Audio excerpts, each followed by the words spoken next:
Image très impressionnante, un hélicoptère bombardier d'eau du SDIS-29 s'est abîmé dans un étang à Rosporden dans le Finistère ce dimanche 24 août. Le pilote et l'officier à bord ont néanmoins réussi à s'extraire de l'appareil.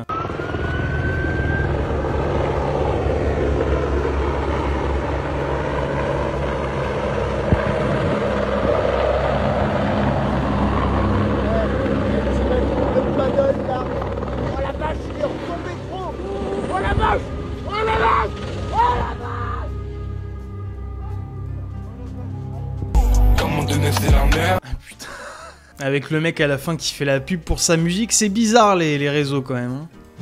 Dans la nuit du 22 au 23 août, vers minuit 15, la journaliste de CNews, Isabelle Piboulot et son compagnon prenaient le tramway T3A près de Porte de Vanves dans le 14e arrondissement de Paris. Et là, c'est le début de l'enfer. En effet, la journaliste a d'abord été bousculée et insultée par un passager qui lui aurait dit, je cite, « Je vais vous niquer vos mères, toi et elle ». Le couple décide alors de descendre du tram pour apaiser la situation, mais l'individu les suit jusqu'au quai où malheureusement la confrontation dégénère. L'assaillant sort alors un couteau et porte 7 coups à l'homme, 6 au thorax et 1 au poignet. Le compagnon s'effondre, se détache des vêtements pour contenir le sang et demander de l'aide. Il est ensuite pris en charge par le SAMU et transporté à l'hôpital Georges Pompidou dans un état critique mais sans pronostic vital engagé. Isabelle Piboulot, quant à elle, est indemne physiquement mais complètement sous le choc. L'auteur présumé, identifié par des témoins et placé en garde à vue, est donc suspecté de tentative d'homicide volontaire et une enquête a alors été ouverte.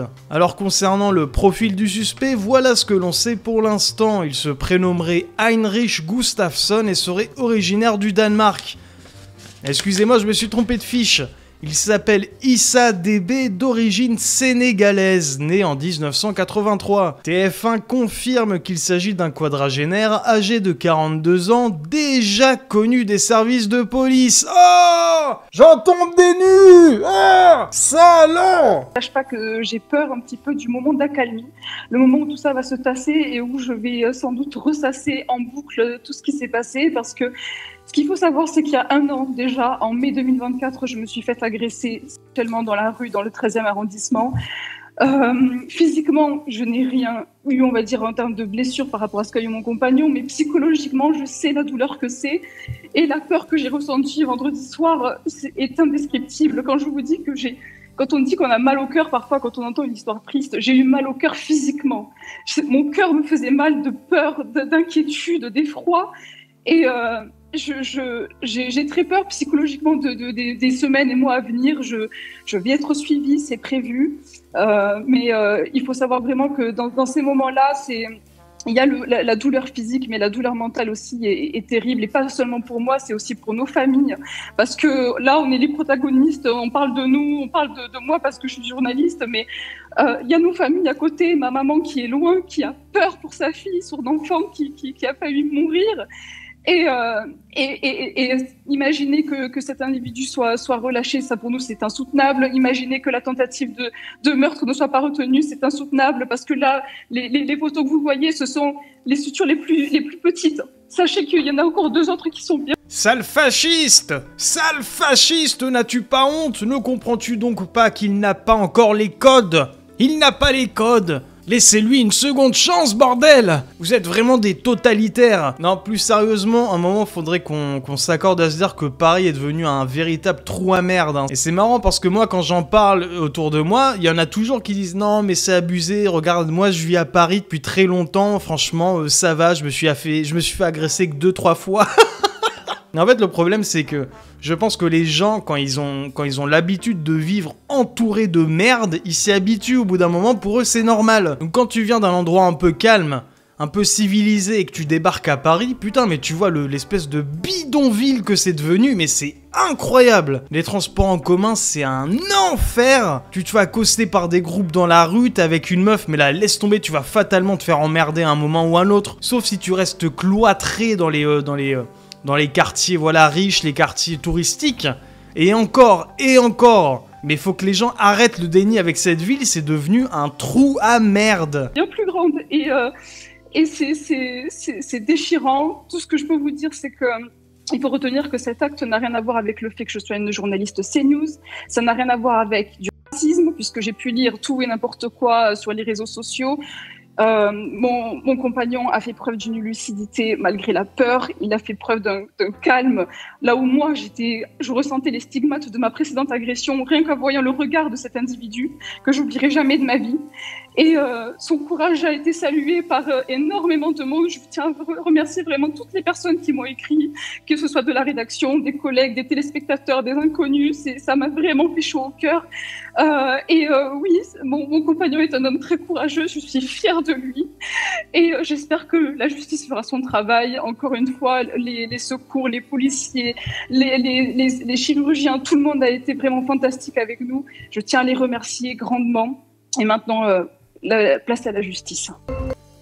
Oui, parce que justement, ce dont elle parle, ce qui est un peu ridicule, c'est toutes les personnes qui sont venues ensuite dans les commentaires des tweets qui annonçaient la nouvelle. Et t'avais énormément de gens qui disaient ouais bah voilà ce que ça fait à force de répandre des idées nauséabondes sur CNews, et bah voilà on vous a rendu la monnaie de votre pièce. Comme si le mec savait que c'était une journaliste CNews alors que 99% de la population la connaît pas, excusez-moi. Et se serait dit voilà je vais me faire une journaliste fasciste de CNews. C'est rien à voir, mais la quantité de gens qui font des projections avec leur névrose sur les réseaux, c'est flippant. On vit vraiment entouré de malades mentaux. T'as des mecs qui se réjouissent, etc. Enfin, c'est vraiment... Mais Twitter, c'est un océan de merde, quoi. C'est vraiment incroyable.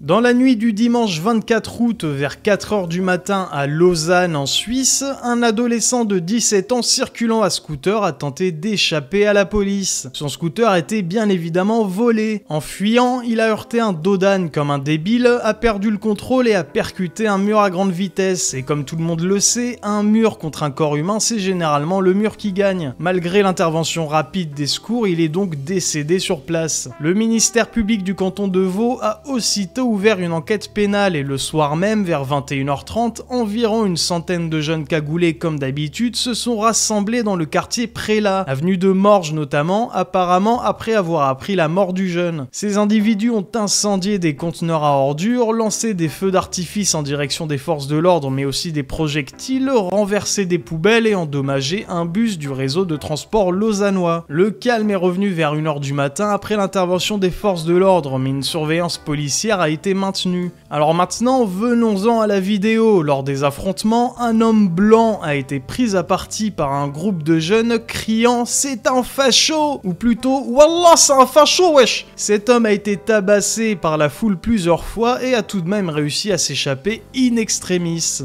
Alors là, je vais lancer la vidéo, mais dites-vous bien qu'on n'a aucun contexte, hein. C'est-à-dire qu'on ne sait pas ce qu'a dit le mec, le fameux facho, on sait pas ce qu'il a dit avant, on sait pas ce qu'il a fait, on sait pas... Voilà, on n'a rien du tout, on n'a aucune information. Ça pourrait être juste un blanc qui passait par là et qui s'est fait tabasser, comme pendant le mouvement Black Lives Matter, où il y a eu plusieurs cas documentés, hein, de mecs de groupes comme ça, ethniques, qui agressaient des blancs juste parce que c'était des blancs. Mais après, peut-être que je me trompe, hein, peut-être que le mec qui est arrivé avec un haut-parleur et a crié les Noirs et les Arabes, rentrez chez vous !» comme le sketch des inconnus. Moi, ça me semble quand même difficile d'essayer de justifier un lynchage public à 30 sur une personne.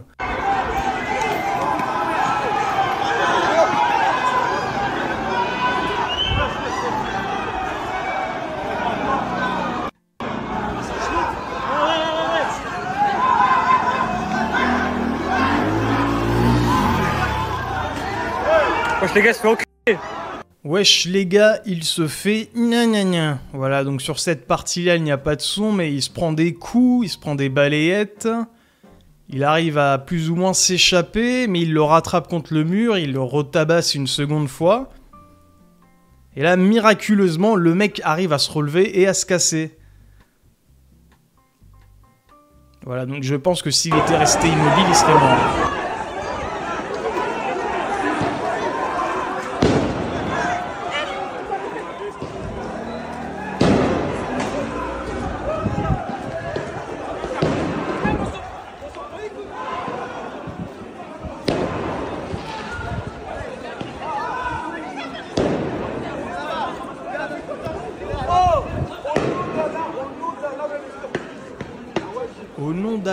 Au nom scandale là. Lui il veut retourner. Ousmane. Je vais lui baiser sa mère là. Un langage très fleuri.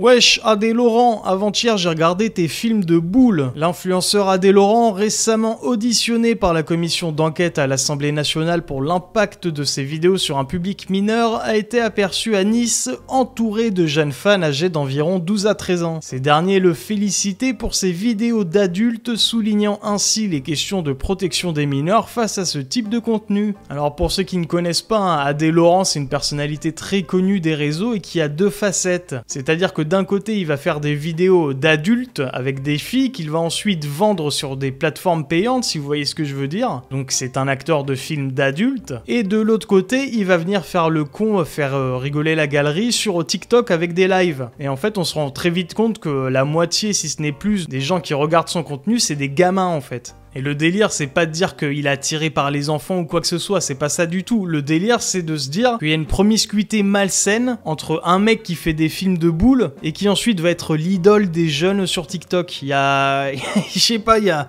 un problème de valeur quelque part. C'est un peu à l'image de la génération actuelle.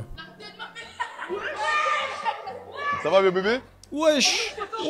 Chérie d'amour.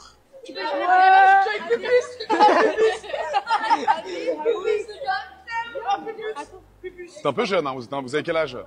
Je sais pas, mais hier, avant que tu regardes des films de... Doucement, ouais. C'est pour les majeurs, hein. C'est pour les majeurs. Et il dit ça parce qu'il sait qu'il est déjà dans la sauce à cause de ça. Et regardez, la gamine là, elle a quel âge? Enfin putain, je sais pas, c'est... Je trouve ça tellement glauque tout ça. D'un côté, les petits jeunes qui doivent se séguer la nouille, comme on dit dans le sud, tous les soirs sur ces vidéos. Et de l'autre, la petite gamine là, on sait pas ce qu'elle vient faire. Enfin, très bizarre. Après, lui, il fait son pain, il gagne de la thune, etc. Il a trouvé le bon filon, mais voilà quoi, c'est un peu malaisant quand même.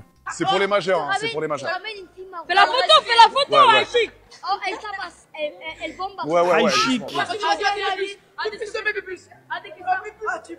il regardait des trucs à lui. Oui, Avec deux femmes, ouais. hier, il regardait. Doucement, les gars, doucement. Doucement, va. Oui, voilà, bon. Il y a un peu de jeunes, c'est vrai. Voilà. Mais voilà. Sachez que tous mes films sont uniquement pour des majeurs.